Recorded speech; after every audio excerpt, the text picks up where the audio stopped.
Hey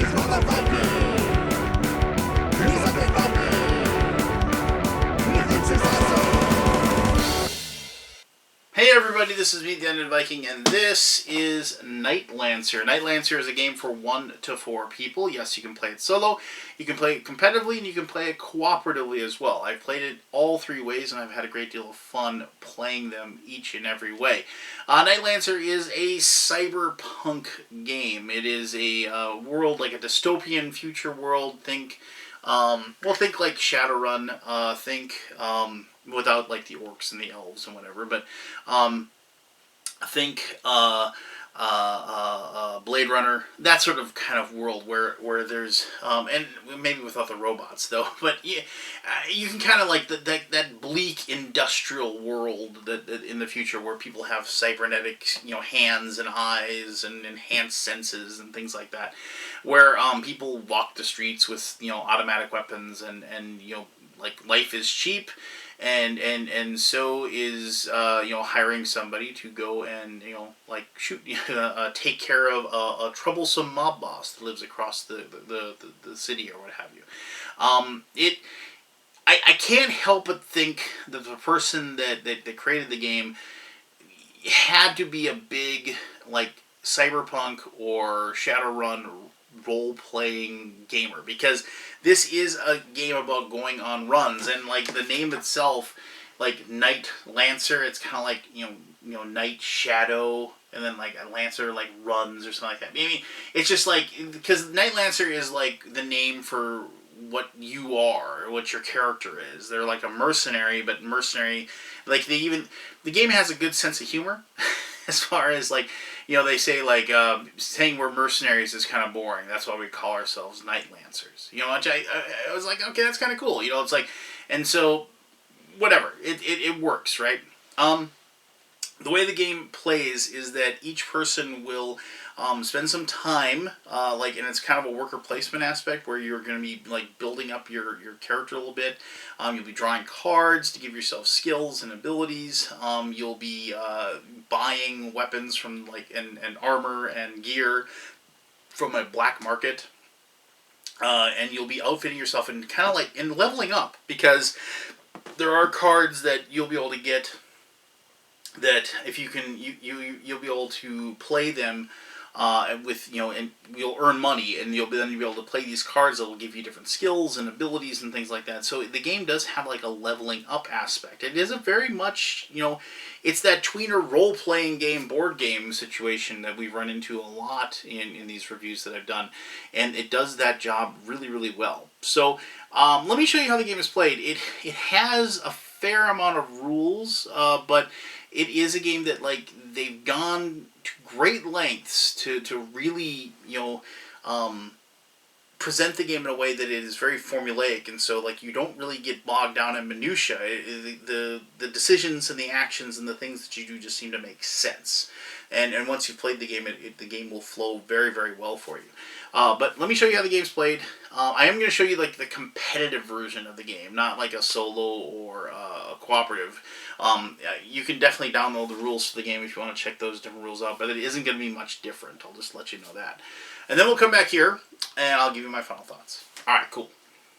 Alright, so this is Nightlancer, and let's learn how to play the game. I'm going to kind of run through what a round of the game is like, but just so you know, you are going to be playing through several of those rounds to finally determine who is the winner of the game.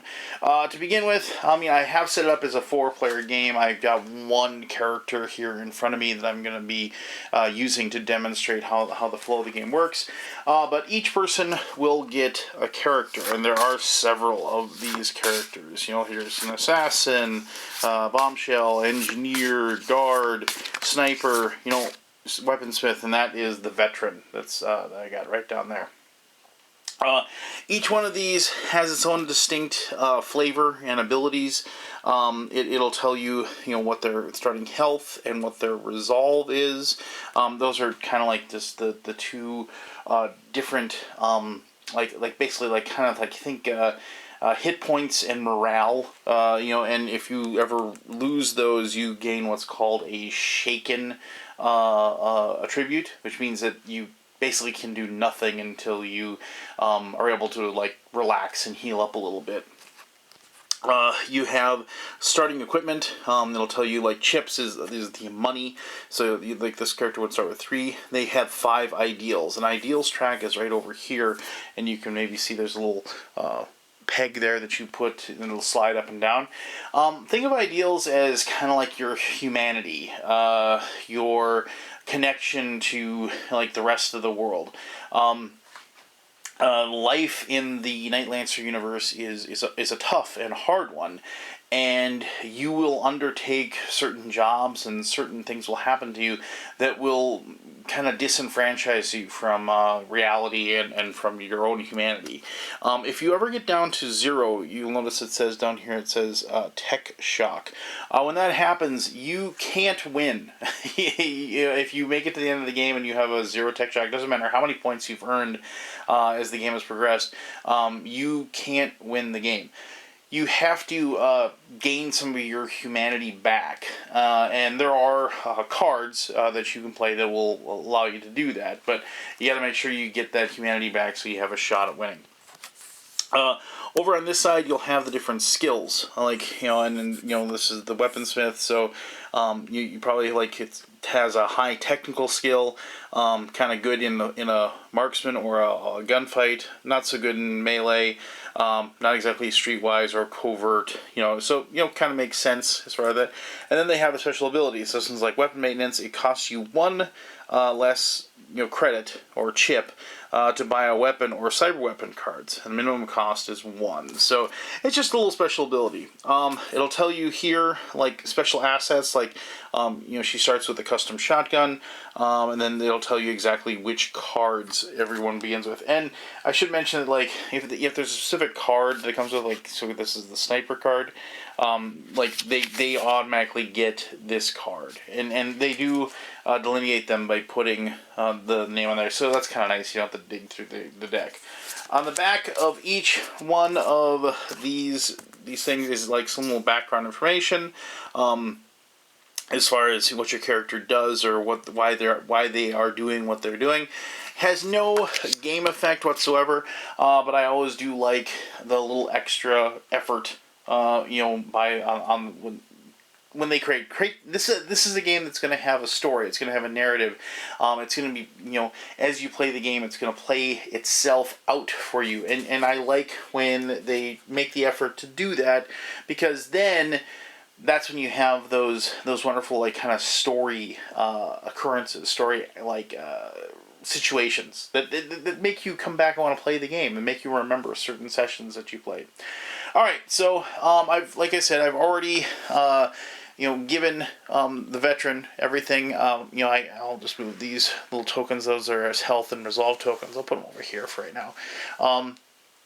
And we can see, I've got his starting cards that he's supposed to have, and so I'm ready to go as far as that's concerned. Everybody else, like if I was playing the other players, they'd have their stuff as well, and we'd be ready to go. All right, so the first thing you're going to do is, when you set up the game, you're going to set up round cards. Depending upon how many players, you're going to have a certain number. So we're going to have 4 early round and 4 late round cards. So there's going to be 8 rounds of this game, and then we'll determine the winner. So the early round cards go on top of the late round cards. We're going to just turn one over. And I'll put the rest of these back real quick, so I'm just going to show you. And what it'll tell you from the top, depending upon the number of players, like I said, we're having a 4-player game, it'll tell you how many missions we're going to have. So we're going to have 3 low-profile missions and 1 high-profile mission. So I'm going to do that real quick.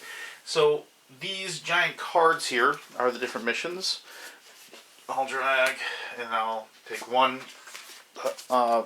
of the low-profile, and 1 of the high profile.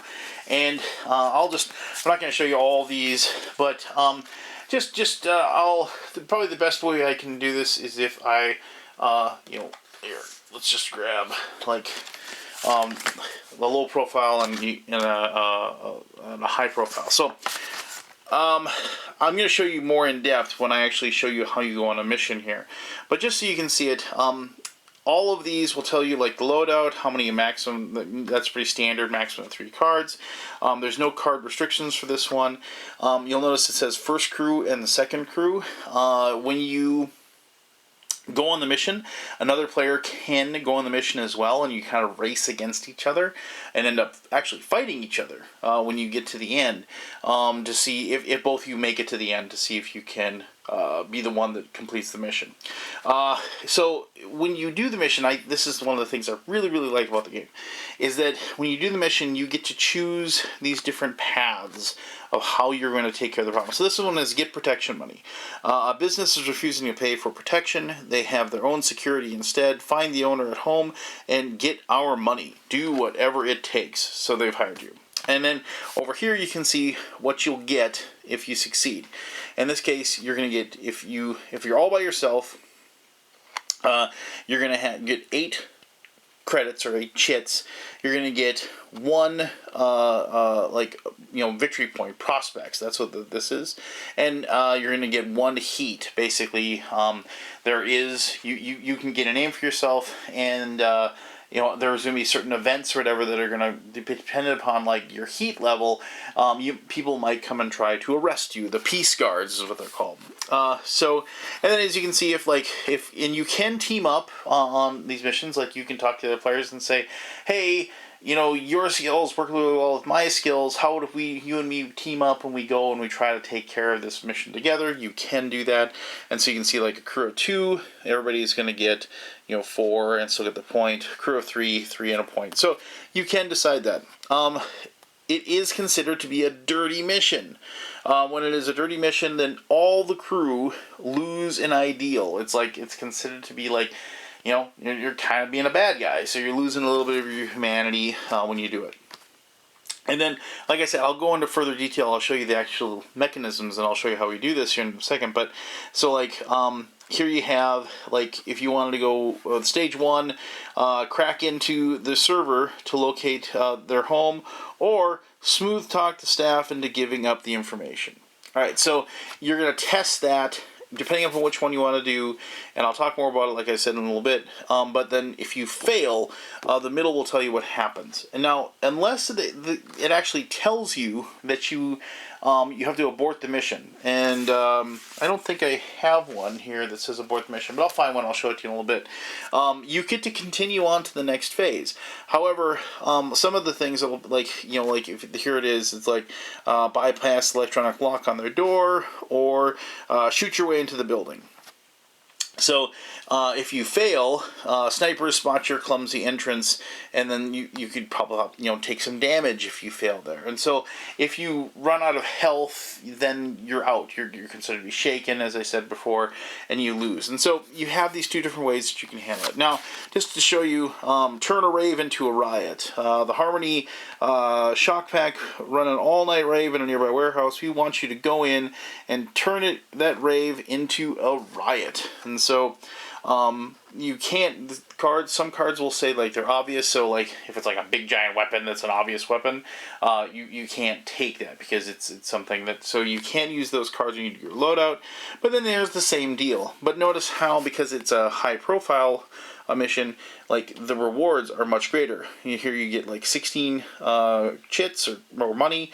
You're going to get 1 opportunity card, which are good cards. Those are cards that will get you points, they'll get you ideals, they'll get you skills that you can use. So you want to get those cards. And then, but notice how you get 2 heat if you go on that trip. So I mean, there's with bigger jobs, you're gonna get more rewards, but the risk is gonna be greater.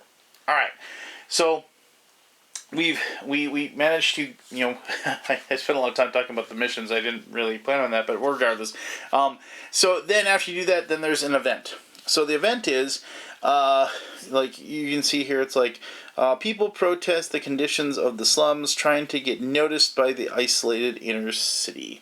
And so what that means is that you're going to have to do a test to stay hidden from rioters and applied peace officers. And so that is your covert skill. And so you're gonna have to, and if you want to, you can do what's called a lay low. If you don't think you can defeat the event, or you think it's gonna hurt you too much if you fail, you can lay low. But if you lay low, you can't go on a mission. Laying low is actually something you'll end up doing a lot if you have high heat or if you're really, really hurt, because when you lay low, you gain you get to reduce your heat level, and you also get to heal up to full, both full resolve and full health. However, remember, then you can't go on a mission, and that's bad. So, so here you have, it's a covert 5, and then if it's failed, you're caught up in the middle of the riot, and you're going to take 2 health damage if you don't. Now, there's one down thing here that says prospect cost 2, and I'll talk about that when we get to the actual kind of like worker placement or action disc placement section. But that's an important thing. So the way most tests work, events, there's no rules as far as what items you'll use when you do it. For the most part, what happens is you're going to be testing your skill, and you're trying to reach the same level of what they want. So they want a 5 to be able to pass that. So unfortunately, because I don't have any cards that'll actually help with that. Oh, actually I do. I totally forgot about this. So during a challenge, I got this one card. It's called Private Security. And if I want, and I might as well talk about these contact cards here. Contact cards are really, really good to have because they give you lots of different options. But it says here, security, choose one. During a challenge, gain +1 covert for that challenge. So I could play this card and I can get a +1 covert. Or during an opponent's challenge, I can play this and they get a -1 covert. So I could try to, kind of harm somebody doing that. Also, during a challenge, you can pass a distraction obstacle by using this card. And maybe there's one on one of these here, and I can show that to you so you can kind of have an idea. Yeah, okay, cool, perfect. So like here, this is a wasted gang boss. And you'll notice in the second part, you'll say, slip past while they're chasing shadows. And so it's a covert thing, but the first thing you have is you need a distraction to be able to even get to that part. So like if I wanted to go on this mission and I wanted to do that mission when it came time to picking the which missions we're going to go on, I might want to save that card and use it later. But in this case, I don't want to take damage. So let's say I play that. I have a covert of 3. I need a 5. I'm going to get a +1. And then what I can do then is there's this die. And the die has like 1. Here, let me find this thing here. Okay, there you go. So it has a +0, meaning that if you roll +0, obviously it isn't going to help you at all. But you can see it has +1s, it has +2, and it has a +3. Now there are some of these that have this little symbol on them. If you get that, you still get what you roll, but you lose one of your resolve. So let's just see what I get here. I'll probably roll a 0, knowing my luck. Nope, I got a +2. Actually, that's pretty good. I didn't have to use the card. I didn't have to use the card. But no worries. So I have enough so the event doesn't affect me, and I don't have to worry about taking that damage. All right. So now that the event's done, now we can actually outfit the black market. Now the black market is going to be using these cards. Black market cards are cards that are going to be items that we can purchase if we have enough money that will allow us to give us extra abilities and whatever to help with. Depending upon the number of players, you're going to fill out the market. I have the full complement of players, so I'm going to fill every one of these spots. I'm going to need 10 of these cards. 1, 2, 3, 4, 5, 6, 7, 8, 9, 10. All right. And I'm going to go ahead and put those on those spots.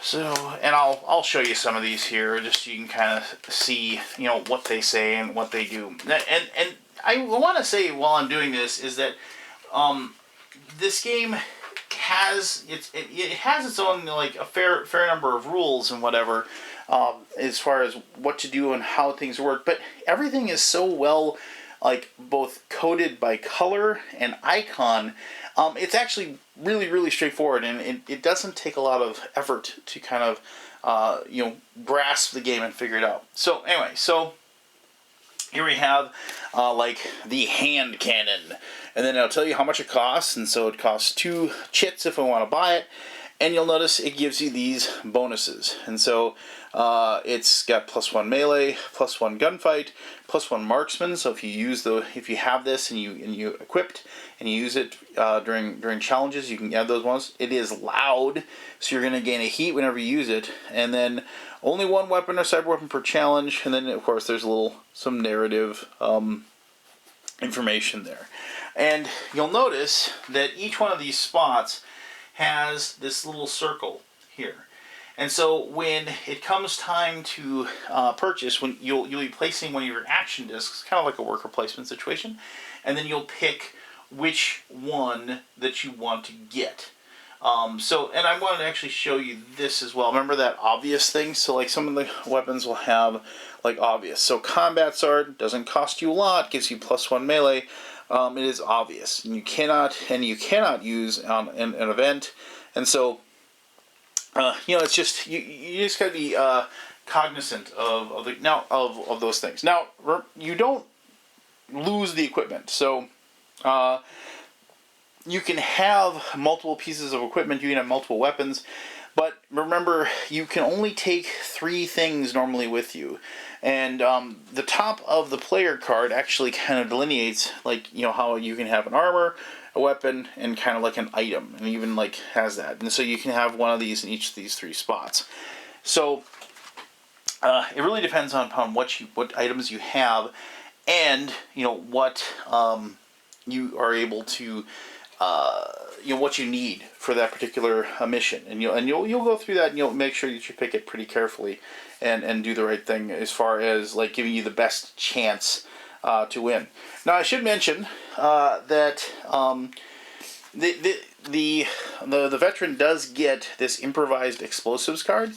It is considered to be gear. It is not an armor or a weapon, and where it doesn't do any damage. And notice how he can always have it, because he can create his own explosives, and I can pass a demolition check as long as I take this along with gear. And that's a pretty good card, actually, to have as the veteran, that you get that. Alright, so now I've gone ahead and I've got the black market set up, so now we're going to enter into the action disc phase of the game, or as the game puts it, the streets phase. So streets phase is pretty straightforward.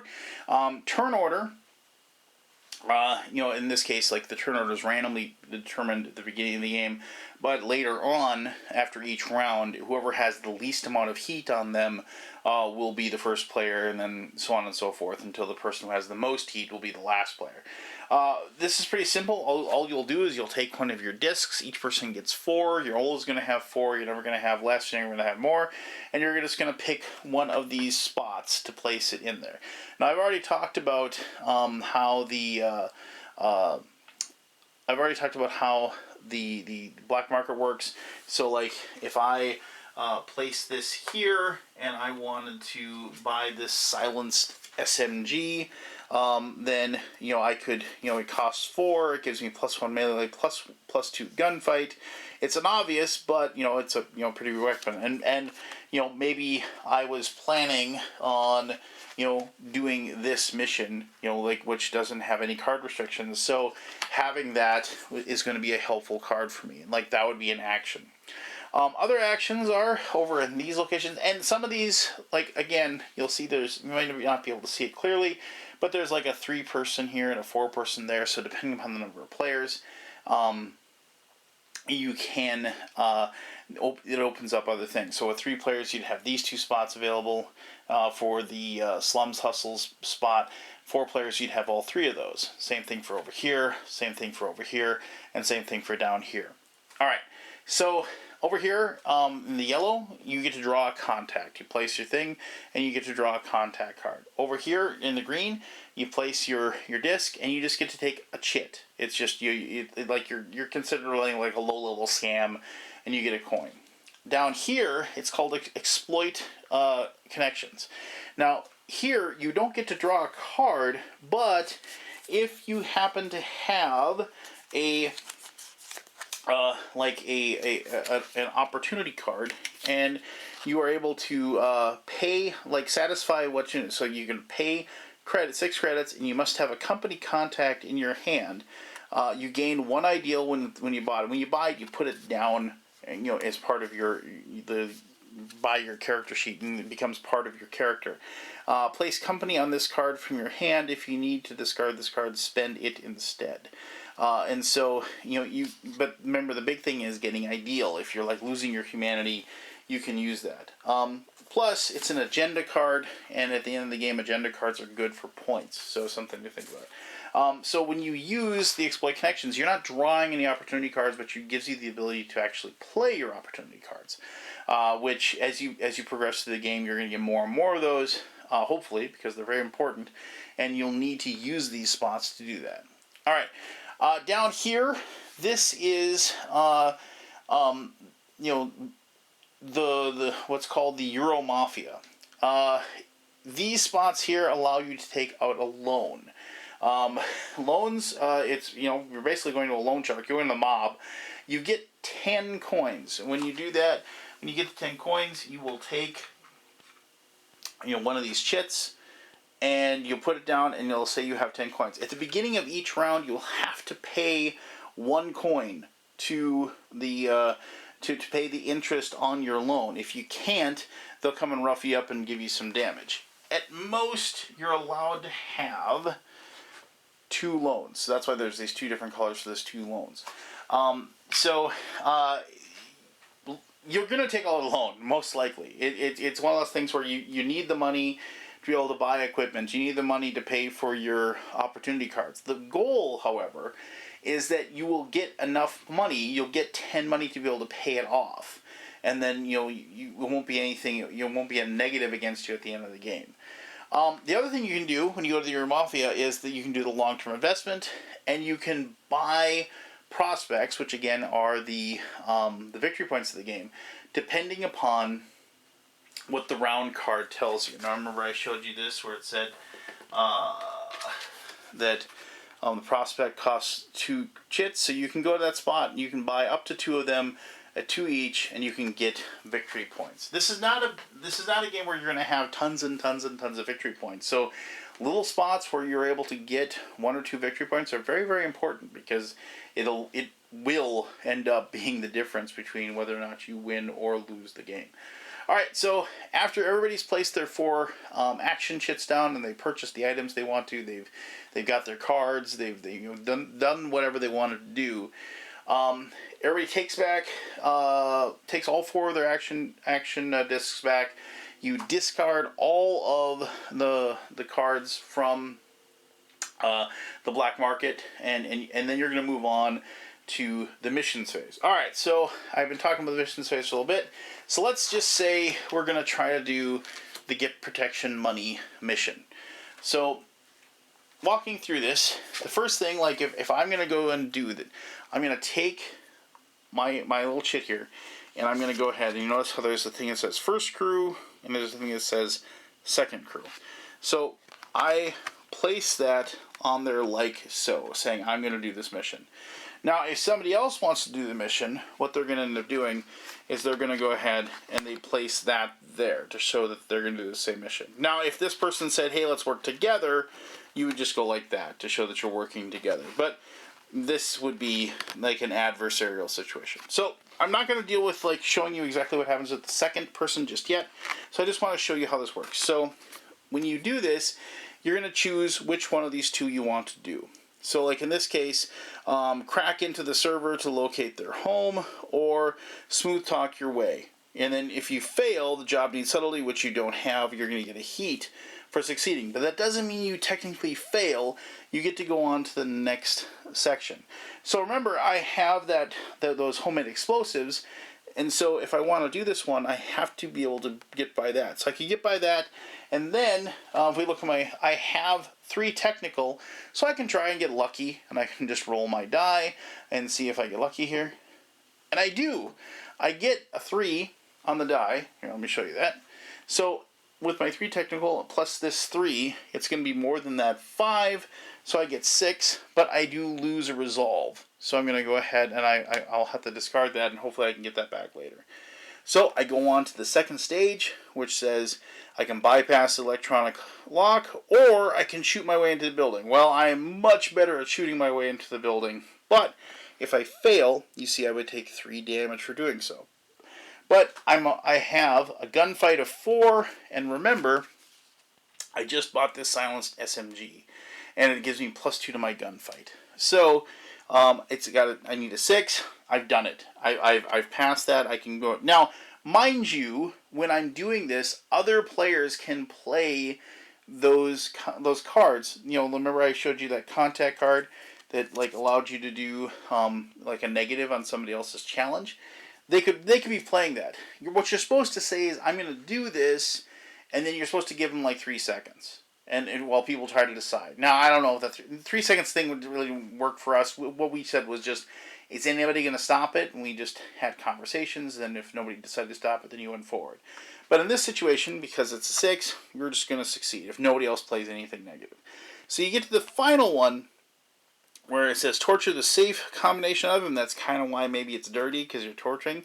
And then torture the safe combination out of him, or, you know, crack the safe with a controlled explosive charge. Now remember, I only had that thing once, you know, as far as... Oh wait, I apologize. Actually, this is the one for using the explosives. This one, I apologize. I had this card, but you have like this smarts card. That's a cracking. So technically, when I did that, I wouldn't have used my explosives. I would have used this one to get past it. So I do apologize for that. I misremembered the iconography on that particular situation. But anyway, so I do have my explosives still in this situation, so I could use those. But it's a technical 6. So the chances are I don't have anything else to increase it. So chances are I'm probably going to end up in a fight in this situation. But we'll see what happens. So I need to roll a 3 on this die to pull it off. Let's see what happens. I don't. So now we're going to go to the You're Too Slow, and the security guards arrive. And then now it's a melee attack of 7 that I have to defeat. I have a melee of 3. My gun gives me a +1 to a 4. Again, I need a 3. Let's see if I get lucky. I do not. And I lose another resolve in this situation.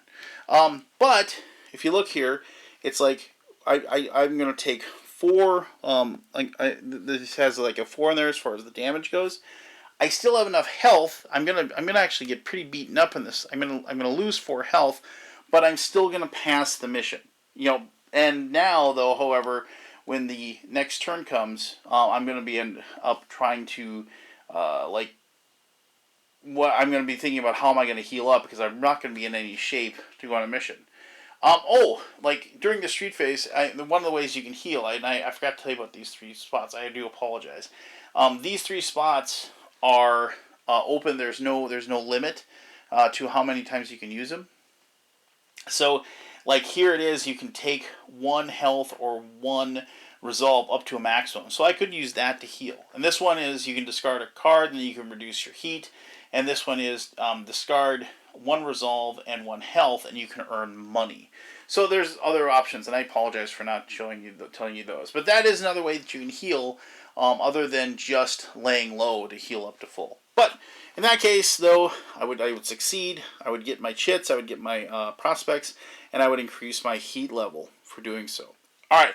So now, how does it work if somebody else is muscling in on my time and trying to do it? So the way it works is that each of us take our turns. So the person who's first tries to pass, and they pass. If they pass it, they just move on to the first crew section like that.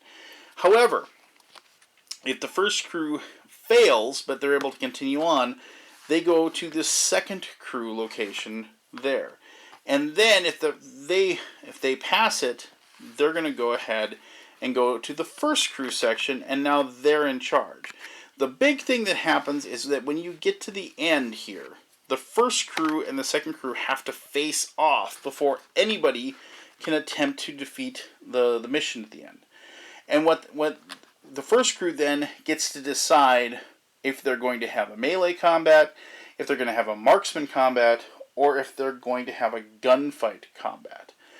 And then the first player will determine their total. So like if you have like the weaponsmith who has a gunfight of 4, or maybe she's got a gun that has 2, and she has 6, and she decides she wants to do gunfight, she's going to roll that, and she'd have a total of 7. And now I, as the other player, would have to beat a 7. Whoever loses that fight loses 5 health, which can be obviously very dangerous. And you get kicked out of the mission, and you're done. You don't get to do anything. You don't get to continue on till the end. You're kind of thrown out, and you have to try your luck next time. And then the person who wins the battle gets to continue on. So in my case, I would have had a total of 7. So as long as I didn't roll 0, I would probably actually beat her. And I would have. So then I would have. I would beat the weaponsmith, and then I would take over, and I would be able to go ahead and attempt the final part of the mission anyway. But that's how it works when you have 2 people like duking it out for the different mission.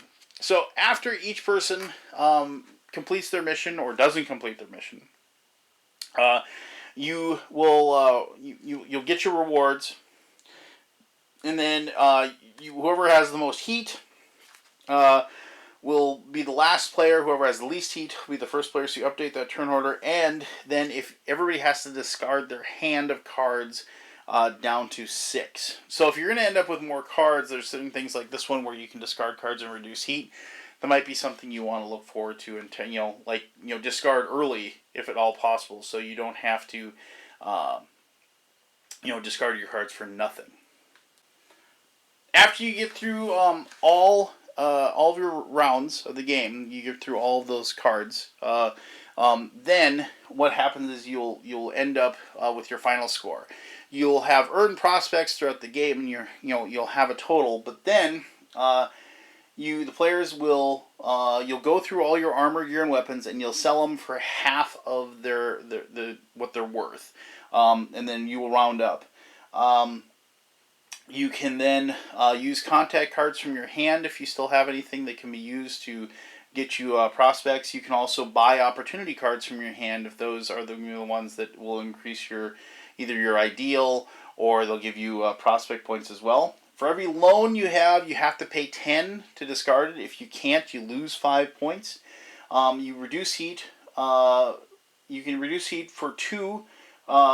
Any 2 and pay a credit to do it, or discard a hand card to do it. If you have any heat left over, you lose a point for every heat level that you have left over. And then you can buy victory points at 5, 1 point for every 5 chits that you have. For each person, you're going to go through and because you do have opportunity cards that will increase your abilities because you learn skills and things like that. So each person, the person that has the highest ability of each of the different scores will get a point for that. And then for every ideal that you have left, your humanness or whatever, you'll get a point as well. And then remember I talked about those agenda cards. So if you have cards that have agendas on them, for every agenda that you have, you will have. I'll probably just have to show you the chart so you can kind of see this chart here. So it goes by your ideal. So if you have high ideal, the more agendas you have, the more victory points you'll get from that. So remember what I said, as far as getting 1 or 2 points is a really big deal. It is a really big deal because this isn't a game where people are going to have hundreds of points. It isn't a point salad type game. So every single little point you can possibly squeeze out of your actions and your missions and your cards are all going to count big time towards who ends up being the winner of the game of Nightlancer. So as I said, there's a lot that's going on in this game. There's a lot of narrative. There's a lot of interesting things that are happening. There's a lot of interaction between the players, which is something I really, really like. But what drew me to this game and what kept bringing me back to the game was the theme, was like the idea of the missions, was the whole story of the game. And I mentioned Shadowrun at the beginning, and I can't help but think that the person who created this game was a huge Shadowrun player, because it just drips with that theme, and that's a really really good thing in my opinion. And hopefully, this is like one of those weird, like, if I made a Shadowrun game, this would be the kind of game that I want to play. So, but let me talk about that and a whole lot more in my final thoughts. All right, thank you for learning how to play Nightlancer, or allowing me to kind of tell you how the game of Nightlancer is played. So yeah, I really liked it. It did appeal to that role-playing gamer within me. It has all those things that I like. I have a character that has a background. It has flavor text to give me a narrative of the game. It has my character leveling up as the game progresses. It has kind of the game beyond the game of the open negotiation and conversations that you're having with everybody at the table. And plus, like, once you get done, you can kind of look at the missions that you've accomplished or didn't accomplish, and you kind of can see, like, the story that your mercenary slash Nightlancer slash Shadowrunner, or whatever you want to call them, kind of went through. You can kind of see, like, oh, they finally got enough money and they were able to buy, like, armor, or they're able to get a really really cool piece of cyber weaponry or things like that. And that's one of those aspects of the game, like, I really enjoy, because it it's one of those things where at the end, if I didn't win, which I don't win these games very often, but if I don't win, at least I have a cool story to tell about what my character did. And even like the missions themselves, like, they're kind of descriptive, right? I mean, like, they kind of tell, and you can kind of envision it. So, like, here, I'll describe this one. So this one's Assassinate Agent. There's a public justice officer working with the peace officers in their headquarters that is too close to exposing our human trafficking. Ugh, and this is a bad thing. So, yes, this is a very grim world. But anyway, this is the best opportunity to kill him we have. Get into the station and take him out. And so, like, you have, like, okay, you can't use obvious weapons or anything that's loud. It's like, oh, use a directional microphone to listen in. So, like, that's, like, one of the options. So it's like, oh, you're perched up on a skyscraper nearby, and you're, like, trying to listen into what's going on. It's like, sneak into the building under the cover of darkness. Okay, so now, like, you're, like, rappelling down onto the ceiling and then getting in. And then it's like, oh, you can, like, plant a bomb and retreat to a safe distance, or you can take the agent out cleanly and escape with no one seeing you. So, like, you have, like, that whole story in your head of, like, like, how that works, and, like, you can hear the music in the background, and you know what I'm talking about, like, the movies, and, like, that's the stuff that I like about games like this, because then I'm, like, not only am I experiencing it and living through it, but I'm also, like, living through my successes and my failures. And then, at the end of the game, even if I don't win, I don't really care if I win or lose, but I have that experience to draw on. Now, from a strictly mechanism level, I've said this before, I like when they make a thematic game that, the actions and the decisions you make sense, if that makes sense. So it isn't asking me to do something weird with the mechanisms of the game to process what's going on. It just says, oh, it's like, find the right weapon for this type of mission. Okay, that makes sense. It's like, oh, I'm going to be a sniper in this, so I need a long distance rifle. It flows well. It makes, like, it contributes to the actual understanding and the cognition of the rules and what's going on. And so when you play it, once you get kind of past, like, the steps, this is the intro phase, and this is the streets phase, this is the mission phase, then all of a sudden the game's, like, clicking along, and you're all just not staring at the rule book, going through, trying to figure out what's going on. You're all sitting there and you're enjoying watching the other players making their decisions and going through. Now, probably the most fun part for me is when you and another person are going head to head on a mission. I think that's like the most, like, that's the part that I really like probably the most. I mean, and I mentioned that, like, the players have a lot of interaction. Now remember, you have those cards you can play that you can put down that will allow you to mess with other people, and that's when also, like, the game beyond the game of talking at the table and trying to convince people to help you, or convince people, to leave you alone, like swearing revenge, that sort of thing. That's when I enjoy those things as well. Ultimately, it was one of those things where when I played it, and I realized, like, the theme of the game, and I realized that, like, it was appealing to the RPG person, the RPG nature that I enjoy. I realized at that point that I was going to enjoy this, and I have repeatedly, many times. So much so that, like, when a few days ago I was just like, you know what, I'm gonna go downstairs and I'm gonna play the game solo, just so I can have another story, just so I can have another narrative that I could have my character, or pick a character and have them live through that and see how well they do. And I actually won that time, so that was pretty awesome as well.